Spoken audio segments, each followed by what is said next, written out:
and I wanted to fit in. I wanted to be accepted. So it played right into, the lack of identity, the lack of confidence, self-confidence, and me wanting to be liked. So I'm not justifying what I did, but at the same time, it was like that was normal where I came from, especially at that time when I was growing up. And so, especially if you wanted to be cool, if you wanted to be accepted, if you wanted to be liked, right?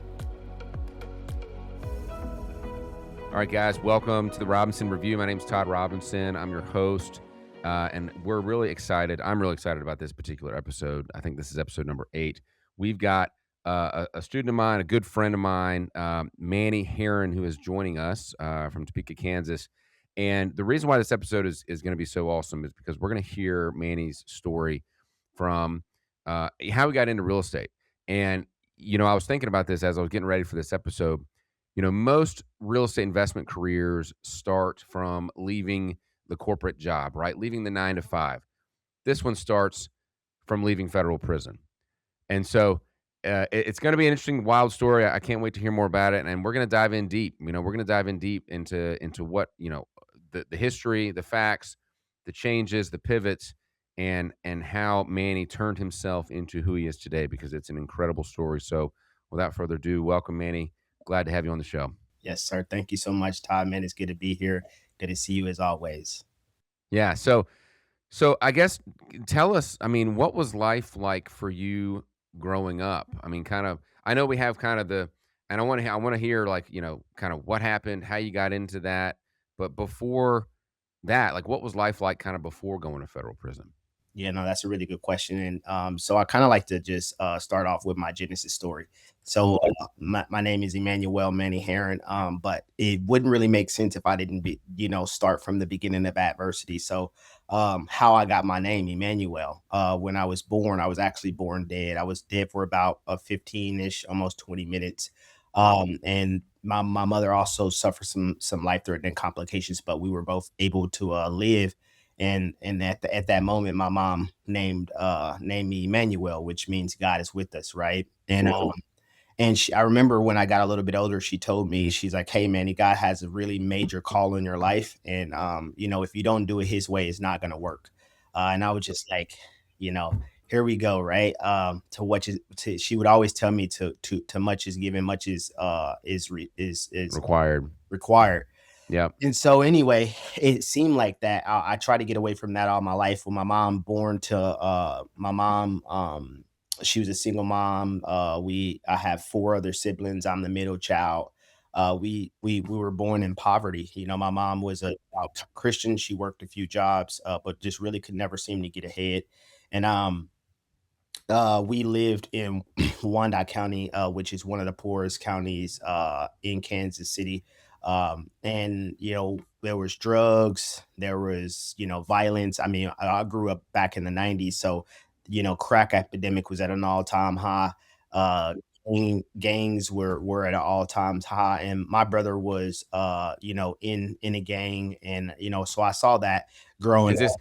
and this is your older brother? So I had an older Ho- brother. Okay. How what's the time difference between you guys? So he was 3 years older than I am. Okay. Yep. And was your father around when you were growing up? No, so yeah, my father walked away from me when I was about 5. I remember him coming over one Christmas trying to drop presents off in my to my older sister, which he did claim. And then my mom married him twice, by the way. So but anyway, so yeah, I remember him coming over, and I remember standing in the living room, and my mom just kind of fighting with this guy. I didn't really know who he was, kind of arguing with the guy. And I remember her launching this big dollhouse in the back of his truck, and him just his tires lighting up and him speeding out. And later my mom told me that was my dad, and he didn't want to claim me, so she wouldn't allow him to have favorites. And I remember that kind of like that was one of the things that I really struggle with is like, hey, if my own dad didn't accept me, I really struggle with identity issues. So that's kind of where it started. And then then my grandmother. So right around that time too, my grandmother passed away, which we were really close. So that was another kind of thing that impeded me as an individual. That really kind of like all of this stuff adds up to why I, kind of got into the situation that I did. Yeah. I mean, just and I hear that all the time. And I don't know if you know this or not, but my background before I went into law school and got into this field, I was actually a social worker, right? So I had I have a bachelor's degree in social work, and so I worked in for the Department of Family and Children's Services for 5 years before realizing, a I wanted to make a little bit more money, and just realizing that I had this entrepreneurial drive in me to really go, take it further. And I could have been an administrator with defects and all that, but I saw firsthand the impact of poverty on families, the impact of domestic violence, the impact of drugs, the impact of not having that family unit, that cohesive family unit. And you mentioned the identity thing. Even me, like having, I've got 6 children, right? They all look to their parents to form their identity, right? And if your father or your mother it doesn't have their act together, then it's gonna be real hard for the kids to get their act together, right? I mean, you're starting from behind the 8 ball, and so, yeah, I know you mentioned your brother. Well, yeah, continue kinda what happened after that. So we've got a picture now. Your grandmother passed away, your dad's out of the picture. You kinda got this chaotic life, at home. Then what happened?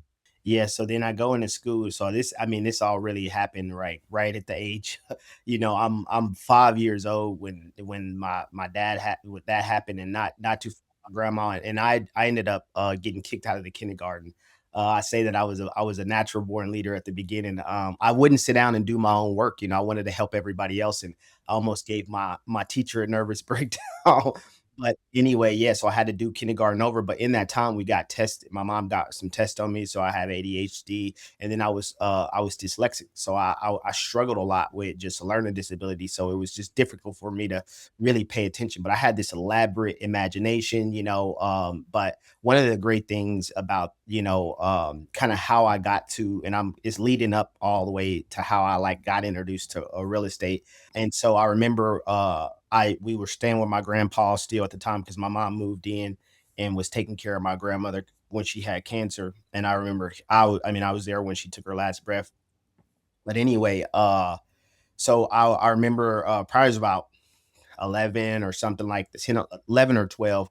I went out and I would always be hustling, trying to help, trying to make money, so whether I was like carrying somebody's groceries to the car, or I start cutting lawns because I used to have to do the landscaping for my grandpa. He was pretty militant, he was pretty serious about his yard. So I got a really good skill, and so I started going out and cutting yards for people. And then I ran into this guy, and I remember seeing this yard was overgrown, and it was people coming in and out the house, and they had like debris and stuff they was taking to this little dump truck. And I remember just asking him, "Hey, can I cut the yard?"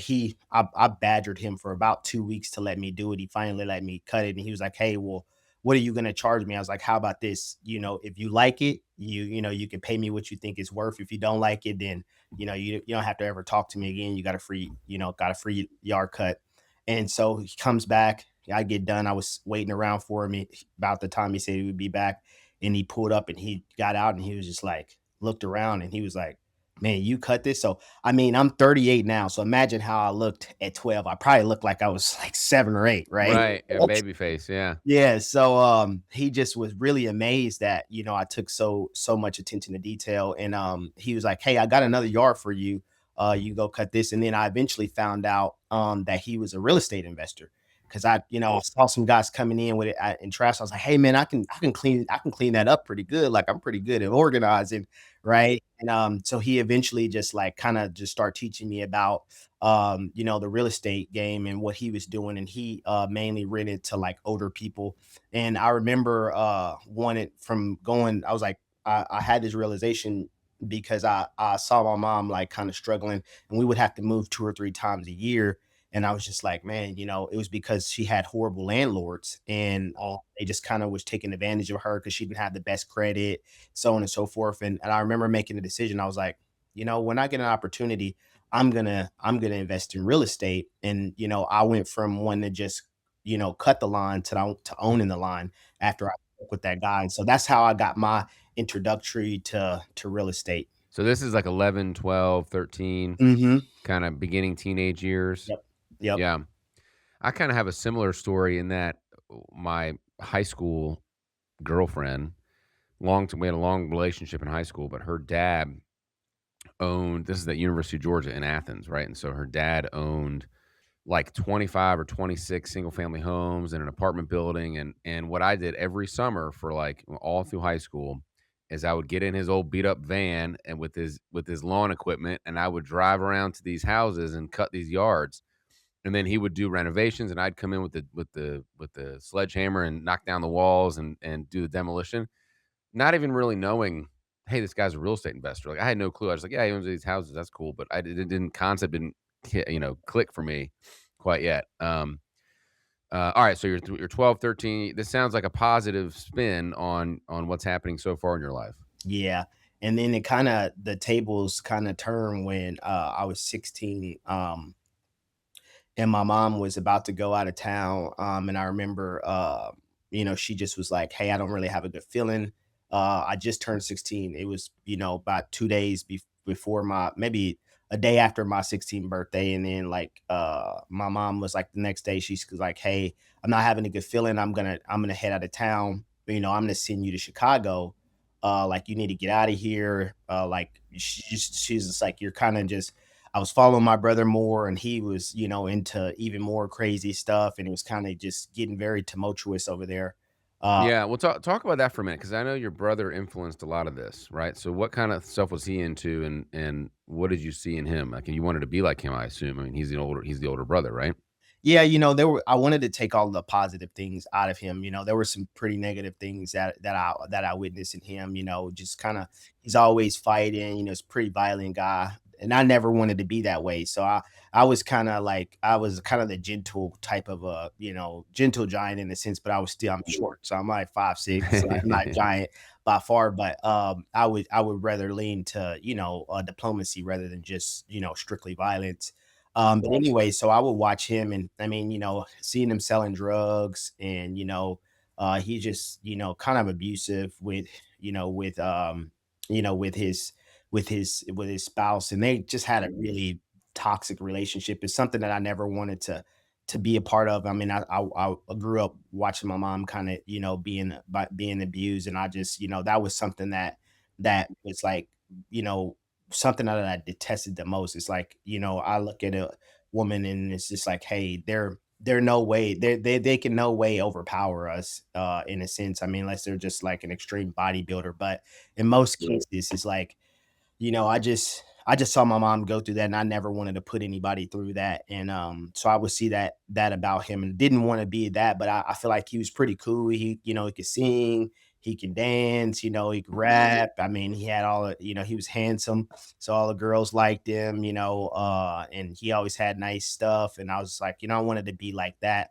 I wanted to be liked. And coming up in that time, it was a lot of it was racism was still very much a thing, and the color of our skin, like I told you a little bit about that identity piece. It was really hard for me to really just love my skin and love and know how handsome I was back in there. I didn't even see, myself. And I think that was something that I struggled with the most. And I looked in the relationships that I got into, whether it was a female or the guys that I hung around just for that reassurance and acceptance. But anyway, so that was kind of, I saw him do all of those things. And that's kind of where I knew what he did. I knew how I would make it better because, he kind of just telegraphed his moves and what he was doing. And I just was like, I didn't need to, I was just quiet at that time. And I was really just observing. And that's so going back a little bit to what I was saying as far as with me having been dyslexia. And I mean, I didn't read, but on a maybe second grade level. I mean, I couldn't, I was illiterate for most of my When you were 16? yeah, I was illiterate all the way up to 21. I didn't learn how to read until I was in prison. Wow. I didn't learn how to read until I was 21. Wow. But I was very observant. So you wouldn't be able to tell that I was not, Right. like I would struggle with that. Yeah. Kinda just make it by, yeah. Yeah. Exactly. I kinda got like my memory is, I see in like three-dimensional, like I can remember spaces and I could just, visualize them in my head. And it was just, I didn't know that. I thought it was like I was kind of weird, but it's a superpower of mine. I can go somewhere and I can remember three-dimensionally and I think the three-dimensionally, it gets linear, then I pull it into these, three-dimensional. It's kind of cool. I didn't know how to use that then, and I didn't know that was a superpower. So, anyways, me seeing all those things, that's how I just caught on, and I was like, hey, I would change this. And inefficiencies, I don't like inefficiencies. So my brain is Right, always right. trying to like make things in order, put it in, make it in succession, so yeah. Wow.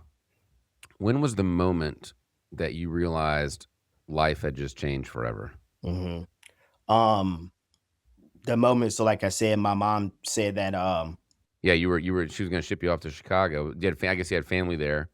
My dad was there, and like I said, I didn't know the guy. I met him a couple times. I mean, he said he would tell you he would come, and it never really came. But anyway, so I kind of knew the guy, but I didn't really have a relationship with him. And so anyway, my mom was telling me, "Hey, I think you need to go." So on my 3 days after my birthday, she shipped me to Chicago. She goes her way.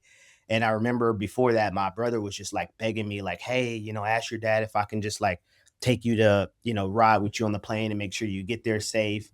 And just ask him if I can just come and I'll come right back and so on and so forth." So he seemed kind of like he was trying to come to be there with me, but now that I look back, he was kind of afraid of what was about to happen.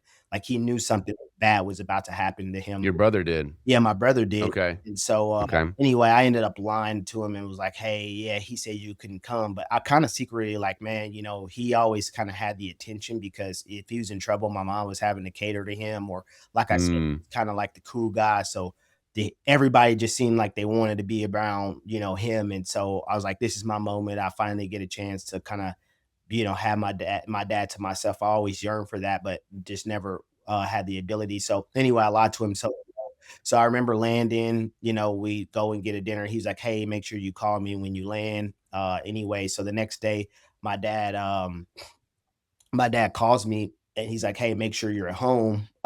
Make sure you're home before when I get off work. I need to talk to you." So I'm there. Comes home. He's like, "Hey, I got something to tell you." I'm like, "Great, spit it out. What's going on?" He's like, "Your brother got shot," and I'm like, Mm. it's like, all right. Well, I was like, all right, well, we need to get down there. I need to go back and make sure he's fine. Like, let's when can we go down and see him? He's like, he didn't make it. Oh, wow. So you were in Chicago and he and your brother got shot back in Kansas, Yep, back in right? Kansas. Okay. And it's so crazy, man. I would have literally been right next to him because I mean, I would have been dead. I mean, he stayed, my aunt was living down there at the time. So I would spend the night over there at her house, and hang out with my cousin. But really it was so that I could follow my brother, which was just a few doors up, which it was in my that she had bought my grandma and grandpa's old house. So it's like that was like where we grew up on, off of Quindaro. And so anyway, yeah, so that was a turning point for me. That was whenever And you just was it a drug deal that just went bad? I mean, Or do we you don't know? there were so many speculations, but it Mm. seemed like, it was there's so much speculation. We don't really know what happened, and I kinda just let sleeping dogs lie. And, he was murdered. They shot him up pretty bad. He got hit with an AK-47 and a shotgun. So, I mean, Wow. they came to kill him, Right. so I don't think. And was it at your house? No, it was at his house, so it was right up the street Okay. from where we. So they came into his house and shot him in his own home. Well, he was getting out of his car, about to go into his house, and they came off the side of the house Mm. and gunned him down. It's So, like something you see in a movie, and of course, there's probably the guys who did it probably never got prosecuted or found or anything like that, right? nope, nobody ever Wow. got brought to justice on that one. So, So then what happened for you at that point? yeah, I mean, that was the straw that broke the camel's back for me. I kinda just. I was an athlete. I wrestled. I played football. And that was my goal, to go to college, do that, get out of that situation and make a life for myself. But after that, I just really didn't care. I became really numb. Um, and I just, I remember walking down the street and I'm in Chicago. So my mom may have thought that she was doing me a justice of getting me out of Quindaro, but I mean, if anybody knows of Chicago, I'm on the south side of Chicago, 95th and Cornell. I'm in the middle of the jungle, dude. I mean, they are really about that life, right? I mean, they've it was crazy up there. And so I remember just walking to the corner store, going to go get me some candy, and guy approached me, and I had on some colors, I guess, and the guy had represented a different color. So I had on blue, and I was in I guess I was in like a vice lord's territory, and they ran up on me, thought I was a folk or whatever. So they approached me, and at that time I didn't really care. I didn't care to live. I didn't really care about anything. So the guy kind of came up. What's up? What's up? I was like, man, I'm not from here, and he kind of bucked up to me, and I didn't stand down, and I really didn't care if I lost my life at that moment. I didn't really want to live. And so they liked the fight in me, and so they, kind of just took a liking to me, and yeah, then that's kind of when I started going down the wrong path. So they kinda recruited you at that point. Yeah, and that's Oh, because okay. you up there, you kinda like your square where you, like, go to school, you play a sport, you're in a gang, or you sell drugs, right? And so, I ended up I never did drugs before that, but I ended up start smoking weed with these guys, hanging out, and then I was like, "Well, that's stupid, like, I'm a hustler, right? I'm generally making money, not just spending money." So, I started, selling some weed to make some money, and then I got pretty good at that, but it got pretty crazy over there. Something crazy happened where there was some violence involved, and I could have got in the middle of that. So I ended up hopping on a Greyhound bus and coming back to Kansas, where I felt like I was safe, and actually knew the terrain of the land, and I had home court advantage down here, and my dad didn't know where I was. My mom didn't know where I was for, I don't know, quite a while. And yeah, I was still 16, about to be 17. So I just hopped on a Greyhound, and came back down here, went and went to one of my brother's friends that I knew did what he did, and stayed there, and started hustling. So Wow. Wow. Wow. Yeah. I mean, I can see how that event with your brother just kinda something snapped inside and, you don't have the drive anymore, right? You just don't care. Just don't give a damn, right? So, wow. So then how did you end up in prison? I mean, I can see it kind of unfolding in front of me, and I'm sure those listening can hear it unfolding. So what was the day where you were arrested and you were like, "Okay, this is my life's just kind of gone down the drain at this point." yeah, so it's crazy. So I got hooked up with a lot of different guys after that, and I mean, it very such a short time. I mean, I was around. I mean, I was around paid assassins. I mean, it was kinda crazy. My life it was like a movie. It's not no joking, and I mean, I'm laughing, I'm smiling now, but it's really nothing that I'm proud about at all. Or Right. that was Well, the redemption is certainly something to be proud of, 100%. We're gonna get that. We're gonna get to that in just a minute, but yeah, this seems like we're heading towards rock bottom here. Yeah, man. So, I met a guy, and we started, hanging out, and he was, moving uh uh cocaine, and then we would manufacture we would cook it up into opsy crack. And I was going out of state and doing that. And so anyway, came back, and just got some stuff happen, and it got pretty violent. And I'll at least disclose where, I had to wear a bulletproof vest, and I carry a semi-automatic weapon, and it was pretty crazy. It's Uh, like a war zone. yeah, it was pretty crazy, man. So yeah, so anyway, it got pretty violent, it got pretty crazy, and so I started going out of state and moving this stuff, and so I remember with the moment the day that I got locked up, I'm out of state, and I'm in this apartment, and some my mom had called me the night before, and she's like, you need to she's like, "Where are you at?" I'm like, "I'm visiting my grandparents," right? And that was kinda like my code or name for like, I'm doing what it's like, Doing what you do. do And what I she knew this? She knew what you did? I she mean, she obviously, I'm she sure, had had a she clue. had an idea, but Right, she didn't I didn't let her. I mean, I was out of her house. I mean, I remember her putting right. she put me out of her house because she found she found a she found a AK and a Mac 11 in her house, and she was like, "Yeah, you got to get out of here." And then had a little exchange in the alley once upon a time with gunfires with another guy firefighting. So she was like, "Yeah, you got to go." She's like, You're not the son that I raised. I don't know who you are. I don't know what's happened to you." And so she put me out, and she had every right to do that. I completely understand. She ended up having to go to California because of some crazy stuff that I did, and it could have got her and my little brother in life threatening situations. So she ended up booking it, and I was out on my own, a little bit after 16, a little after a few months, 4 months out onto my 16. Right.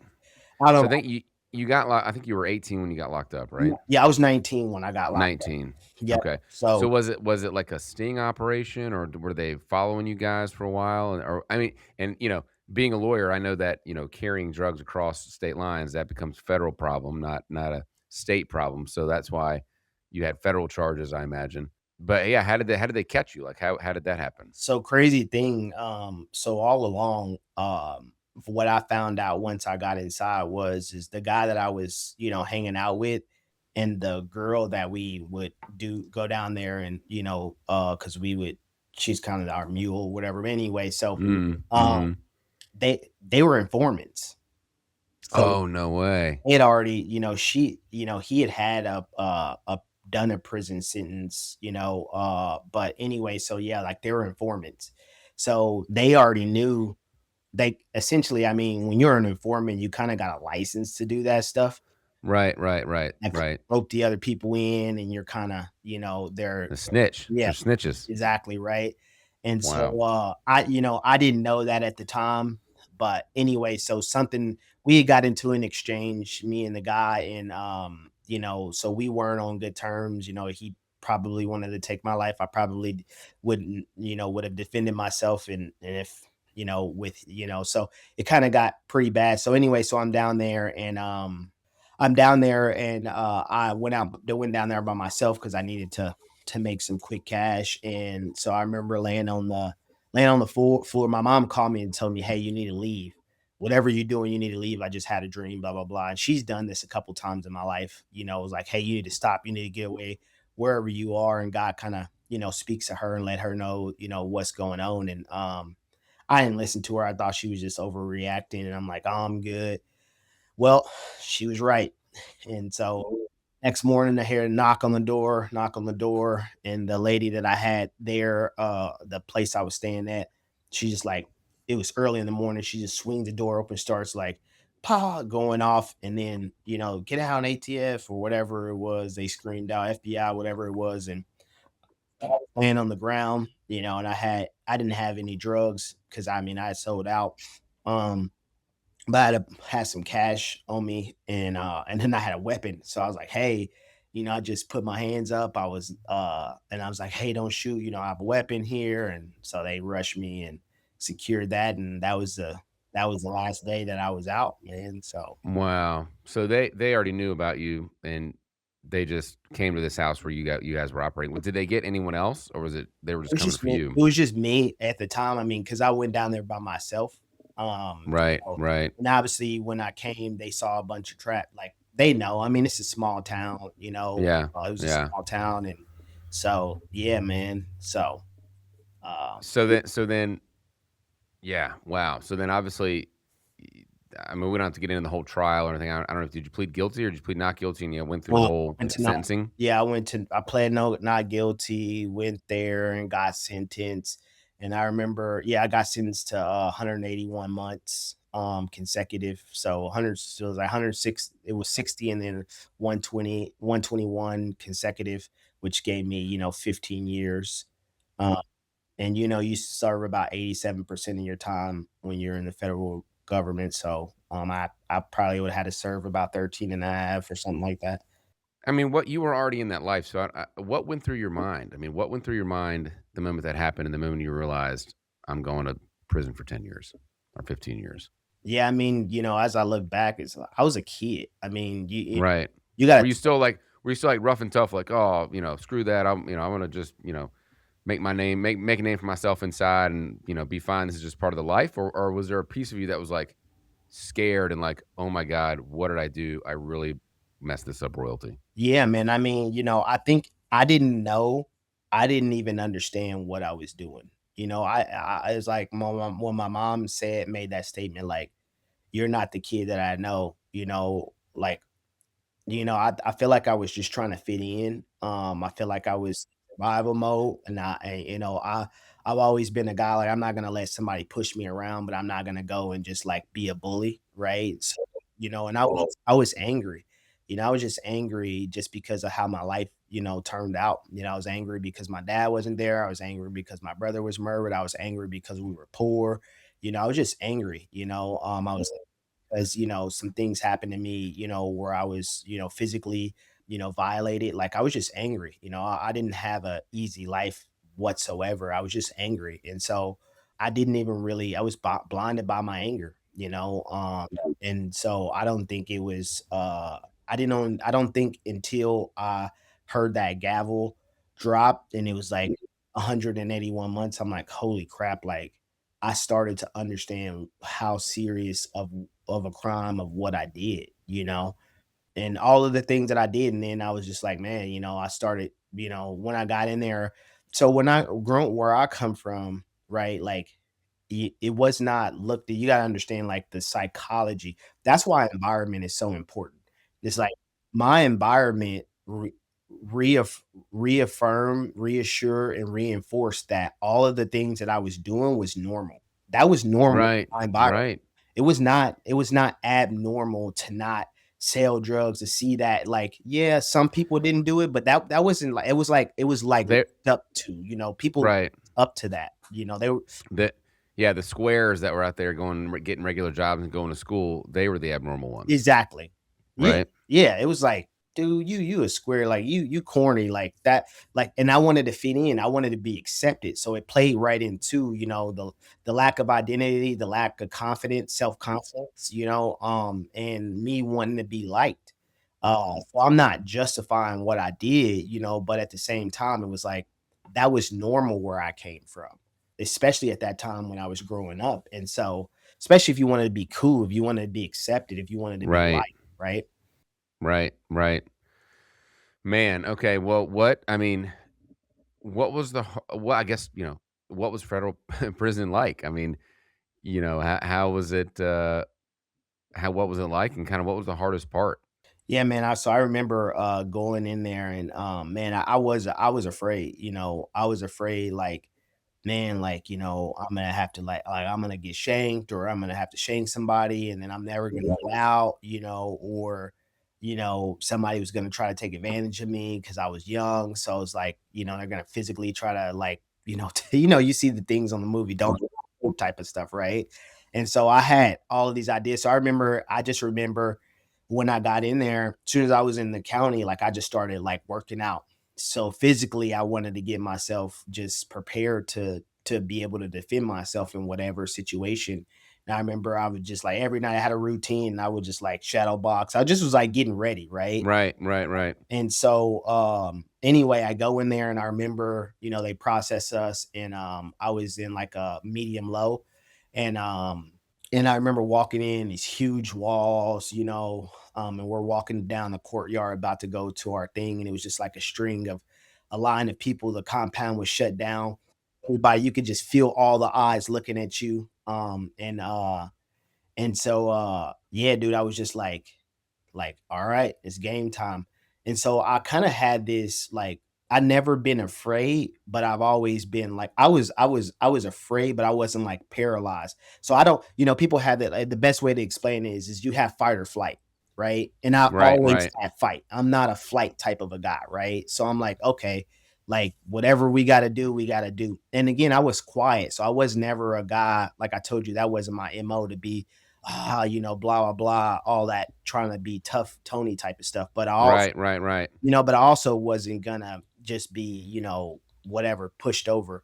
And so I just Mhm. found my business. That was the biggest thing that I watched people and I watched how things worked and I just observed and I can catch on pretty quick. And I always was articulate enough to be able to just, identify with whoever I needed to. I moved so much so essentially if I needed to be, this to that person that then I would be, and I just learned how to mind my business, and I never really had any issues, uh, Right. that I can remember, major issues. I mean, maybe 1 or 2, but Well, what triggered sort of the transformation for you? I mean, there's so much data out there about how detrimental prisons are to people and how detrimental it is, and getting out and reestablishing a life is like the hardest thing you could even imagine, right? I can't even imagine it. And you somehow were able to turn that into an amazing strength and reestablish yourself, reintegrate back into society. Like, I feel like that rarely happens, you know? I mean, so how did you do that? What triggered in you to say, "Okay, I'm gonna do this better?" And obviously faith, I think, played a big part of it, right? But to walk us through that a little bit. yeah, so I remember, one time I was standing, it was locked down in, I was in Sandstone, Minnesota, and where my unit was located, I could see the rec yard, and it was a big sign, like these, red signs, and they may even lit up. But anyway, and then the big flagpole was in the middle of the courtyard, right? And I remember standing out the window, and I was looking out the window, and you saw recreation, right? But where I was positioned, it was like the RE was blocked by this flagpole, and it said creation.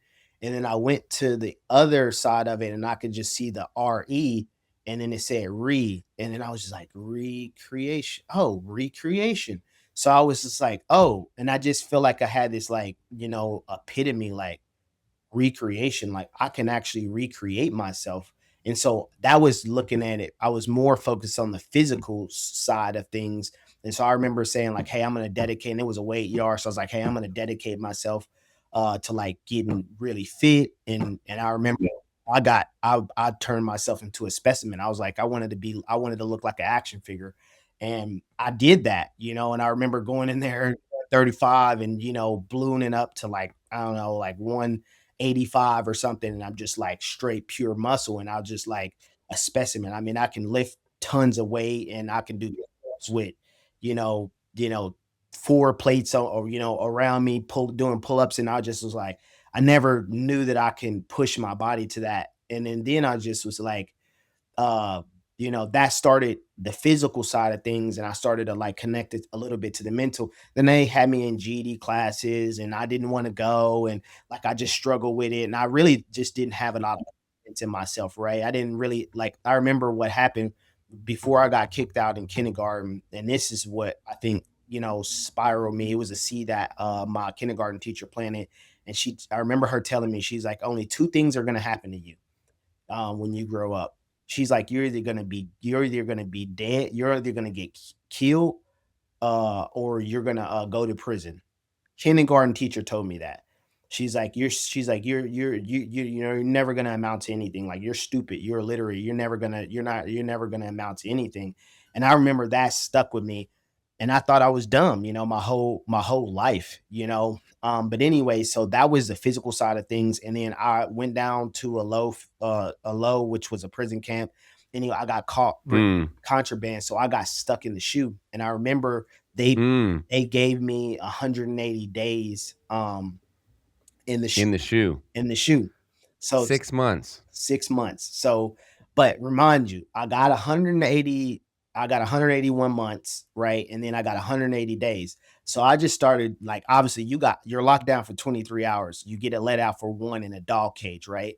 And so I was like, I started putting two together, and I'm like, man, I already got 180. months since I got 180 days. It's like I'm starting to see this. I'm waking up and seeing the patterns that I'm causing in my life, right? And then you only got 15-minute phone call a month. And I remember calling my mom, and my mom like, hey, this was a tipping point. My mom telling me like, hey, what have you been up to? Like, I've been trying to reach out to you. Is everything all right? I'm like, yeah, everything's cool. She's like, no, Manny, I know you. What's going on, Emmanuel? Whatever. So so I'm like, hey, I'm in the shoe. She's like, what is the shoe? I'm like, it's a special housing unit. Well, what is the special housing unit? I'm like, I'm locked down for 23 hours in one. She's like, well, what did you do? And I was like, well, this guy said I would snitch, said I was bringing in, contraband. They didn't catch me with anything, blah, blah, blah, blah, blah, blah. I just started going on and like off mad about, how this guy did this, how this guy did this. And she was like, Emmanuel Levon Herron. And I was like, oh, well, when your mama call you by that government name, right?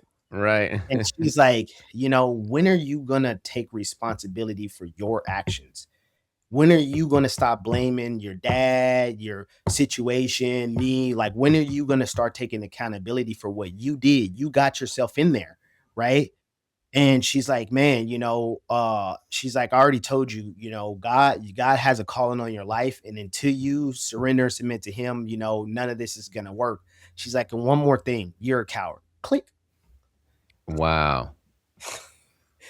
And dude, I And remember that hit you like a ton of bricks.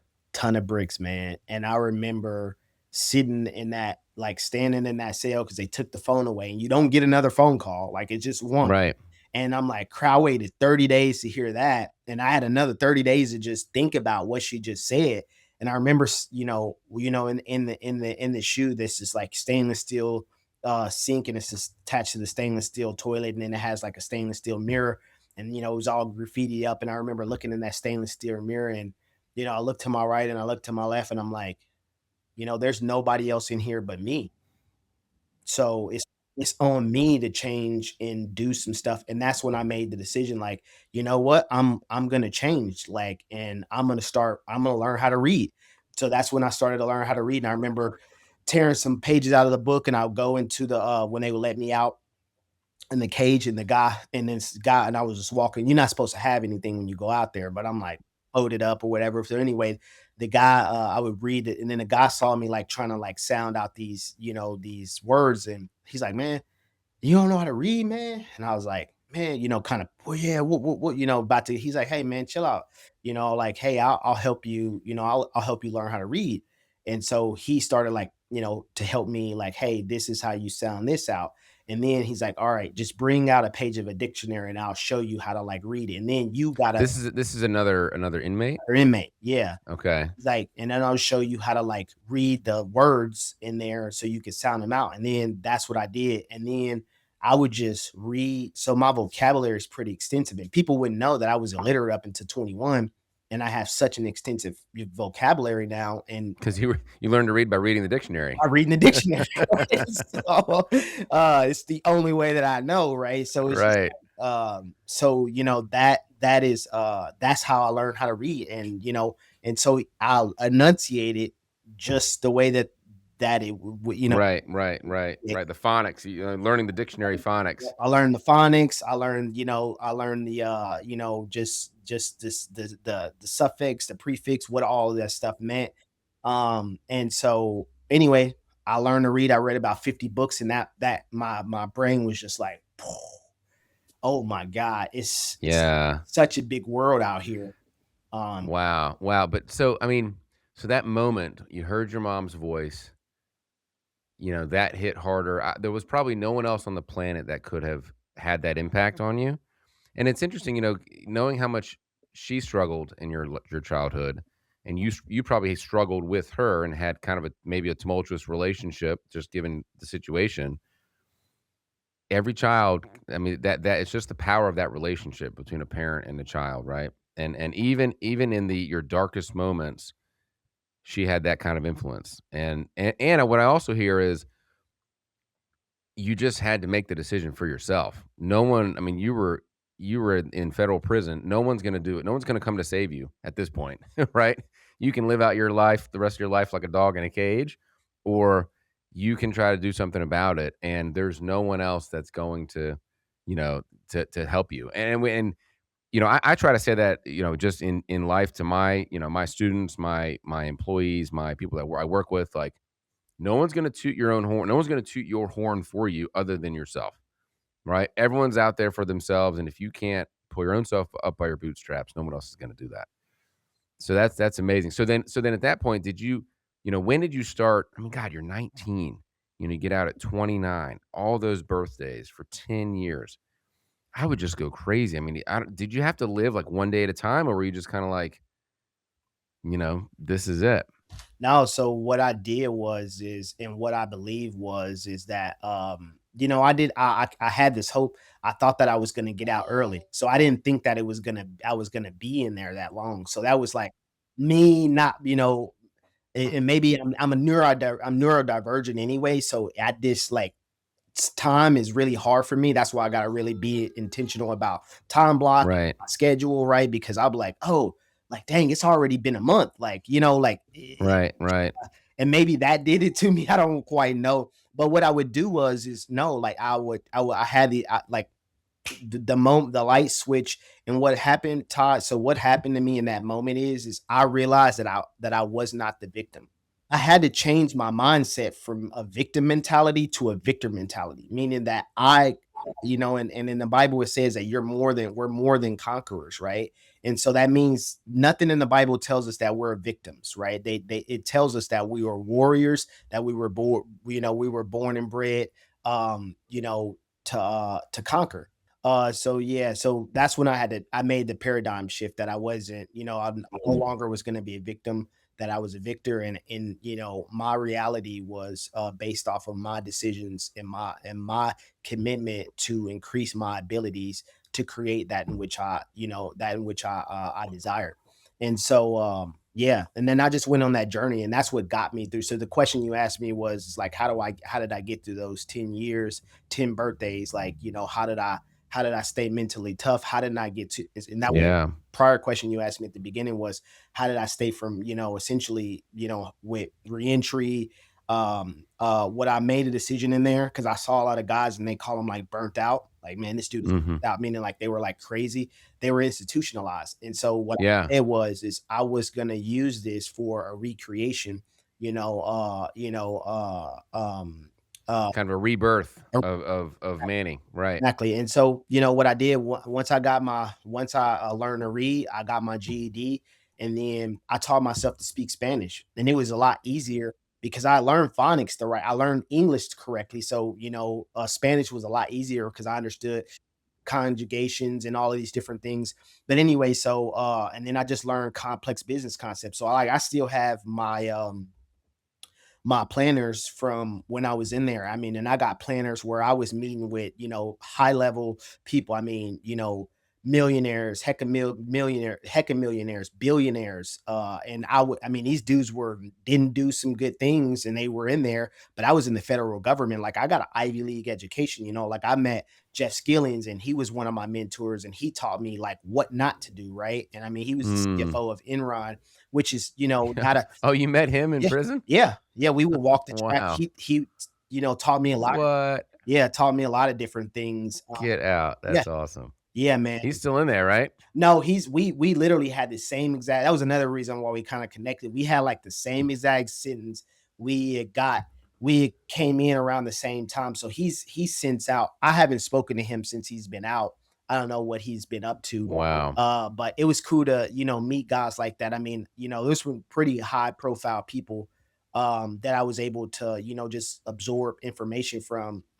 Yeah. And also I stopped watching TV like for 5 years. So when I wanted to learn Spanish, so I just was like, I'm not gonna watch TV anymore. Like if this is not in English, I stopped watching English TV. I would only watch, Mm. Spanish TV.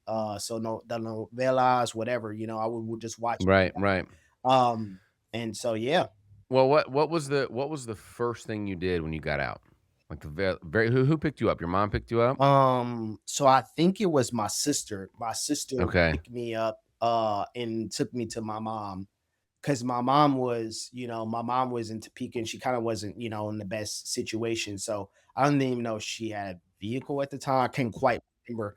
But my sister came and picked me up. So my sister was the first person that I saw, and I was riding the Greyhound, and I had to go to the halfway house. So I was supposed to go directly to the halfway house, but I was like, "Hey, you could pick me up, and then you can take me here." So my sister came and got me, and the first thing I went and did is I went and got something to eat. Yeah, I think I got like some Church's chicken or something like that. I remember what. Yeah, Yeah, smashed it, man. It was good. smashed I it. smashed And it. wow. God, so, that's just amazing, man. I can't believe you walked the track with the Enron CEO in prison. Yep, yep, CF, That's yep, pretty cool. yeah. Or the CFO. Yeah, yeah, yeah, yeah. Gosh. I mean, not cool, but, It's not. what a person to meet, Yeah, yeah. you And know? he told me a lot of things, and even with that situation, I mean, even that situation is what he really the valuable lesson that he told me because he was sign things. When you're a CFO, what people really don't understand, you don't, and I've had a CEO, CFO, and they're not in the accounting, they're not in the little They're details. not in the weeds. Yeah, Yeah, they're not the controller, they're right? more exactly, they're more the strategic, person of like, "Hey, this is where you need to take the company to," so on and so forth. Right, They don't right, really right. but he had to sign off on those things.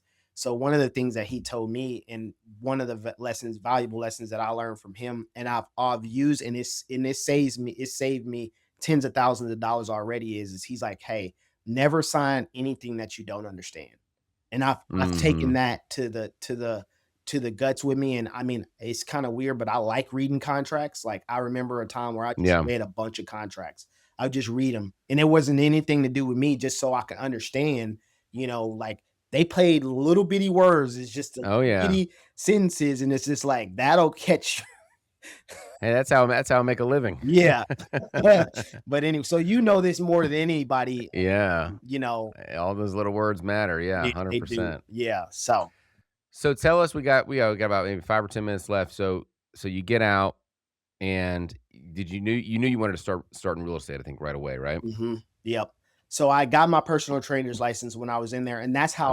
that's how I was able to meet these guys because I would barter. So it was like I didn't want a handout, so I would exchange services. So I would train them and then they would teach me, right? So Oh, wow. they Okay. wanted to get fit like me and I wanted to get Right. smart like them, right? So Right. anyway, I got my license when I was in prison. So I already knew I wrote it down like, hey, I need to train this many people for this many times, Okay.